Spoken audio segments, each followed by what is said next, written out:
physical construction, I believe we started in late '96, early '97. Actually, physically started again around the mobile home park by the school and the baseball diamond. And I bring that to light because I remember riding in a helicopter with News Channel 8 up and down this intercoastal waterway, and I have a presentation that I make today about the life of the park, and one of the clips is in there from that helicopter ride, and it flashes on there that this first aired, and it was in 1996.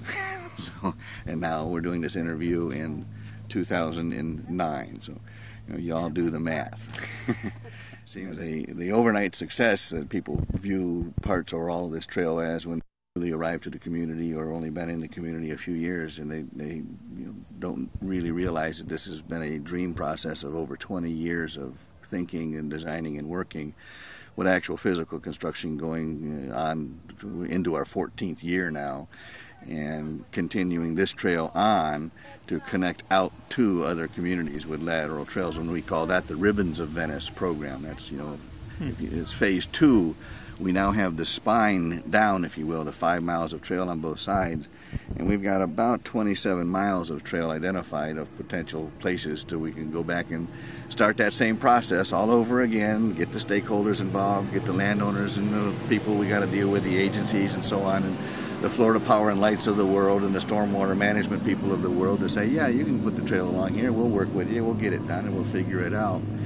And that's where the organization is such, I don't want to say renowned, but we're well respected as being this consensus builder of getting people to say, yeah, it's a pretty good idea, but you got to do this. And then all right, well, if we do that, can we do this? And we balance things out so that everybody has their say, if you will, and we come to deliver a diverse project. And that brings me to the funding and financing of this, because many people have the misconception that this is a government project, that this is just another sidewalk. And it is not. This is an active trail system, and it's multimodal in purpose. You can bike it, ride it, rollerblade on it, bring your pets, bring your family, bring your wheelchairs, etc. The funding and the creation of it is a true public-private partnership. That's a catch-all phrase that people banter around, but it really is true about this project. And we have the government funding involved. We have tremendous endowment and philanthropic involvement through foundations and granting resources. We have tremendous federal dollars involved with what's called ICE-T, the Intermodal Surface Transportation Efficiency Act. But it's, that was a federal resource. It is still a federal resource for getting some of the funding to come back to our community. And then from an economics point of view, you ask, what does this do for the community? This organization has raised and brought back into this community over $5.4, let's say $5.5 million over the course of this 13 years of construction and development work. The 27 miles of future trails I'm talking to you about now, we're talking $25 to $30 million worth of budgetary needs to make that happen over the next 20, 15, 30, whatever it is, years.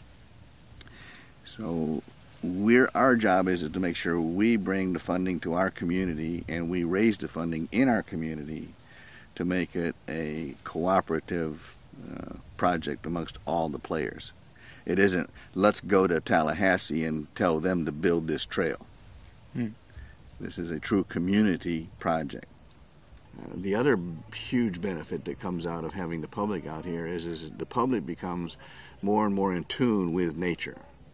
And by that they become informed and educated. They have access to the property, to the areas, but they're coming in a relatively non-invasive way. So they're not really disturbing the wildlife terribly.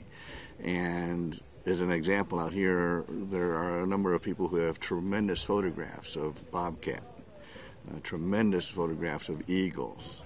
There's literally hundreds and hundreds of photographs people have taken of gopher tortoises. And I say tortoises because those from the north, a gopher is a fur-covered mammal that on the ground. Down here it is a tortoise. It's a land tortoise, and they're an endangered species. And This area here is literally full of them, and thankfully so, because they're very important to the ecosystem. They provide habitat for other critters to live, such as the gopher mouse and the blue indigo snake, etc., etc. But the water body you see behind me here is called Red Lake.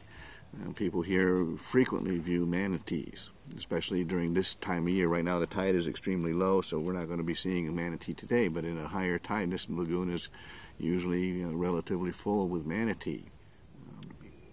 When you get to see critters, you get to then start understanding the critters. And I guess that, for me, is one of the hugest benefits for this system, because it provides people access to it, but yet keeps them at bay from, tromping through the woods and bothering the wildlife in their real, where their home is. But the wildlife wants to be out, they'll be out, and you'll see them. So I think Venice is well blessed by having the trail system. It creates a place for people to come and enjoy what we all like about living in Venice, Florida, which is sunshine, wildlife, open space, and yet connectivity to the beaches.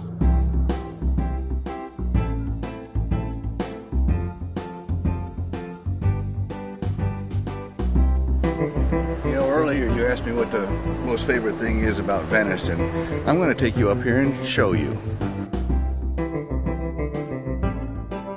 The beautiful beaches that we have, and you'll see for yourself the wonderful scenery and the great opportunities we have here. Love it.